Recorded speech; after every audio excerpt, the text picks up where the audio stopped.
Des vagues de chaleur toujours plus nombreuses, toujours plus intenses. D'ici 2050, le thermomètre pourrait dépasser localement les 50 degrés, avec des conséquences sur la santé, l'agriculture, l'environnement. Alors comment vivrons-nous sous 50 degrés? 2 minutes pour comprendre. C'est signé Simon Ricotier et Margot Julia. Une France qui suffoque, accablée de chaleur. La canicule n'est peut-être qu'un avant-goût de ce qui nous attend à la fin du siècle. Des pointes à 50 degrés sont annoncées d'ici 25 ans. L'espace de 2 minutes, plongeons-nous dans cette France de demain au climat tropical. Dans l'Hérault, qui détient le record absolu de température en France, le réchauffement rend déjà les sécheresses plus fréquentes. Pour s'adapter, ce viticulteur a dû se diversifier. À côté du raisin, il a planté des oliviers, des amandiers et même des grenadiers qui supportent jusqu'à 50 degrés. Alors, déjà moins gourmand en eau. Pour l'instant, il n'y a pas de traitement important. Ce que je constate pour cultiver le 2, c'est que le grenadier est plus rustique en fin de compte. Il va résister quand même pas mal, je trouve, par rapport aux aléas climatiques. Pas question d'arrêter la vigne, mais ce viticulteur le sait, avec des étés de plus en plus chauds, il ne peut plus compter uniquement sur elle.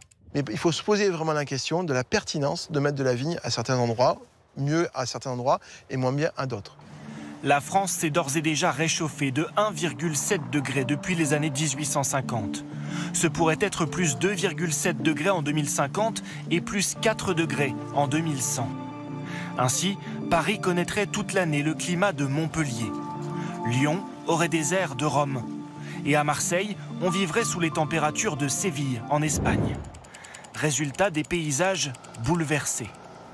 Des champs d'abricots, de plus en plus au nord.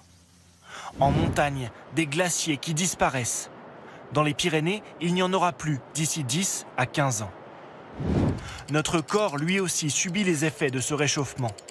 Pour s'en convaincre, ce camion propose une immersion à 50 degrés. Après 10 minutes seulement, nos réflexes et notre concentration diminuent. Alors, il faut adapter nos villes. À Paris, le bitume s'efface déjà au profit de la végétation. De grands arbres, parfois venus du sud, pour résister aux sécheresses et des parterres de plantes un peu partout.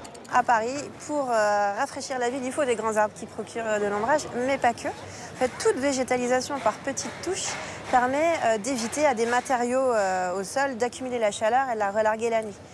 2 minutes, c'est court pour dessiner ce nouveau paysage. Mais tous ces bouleversements peuvent encore être limités en diminuant drastiquement nos émissions de gaz à effet de serre.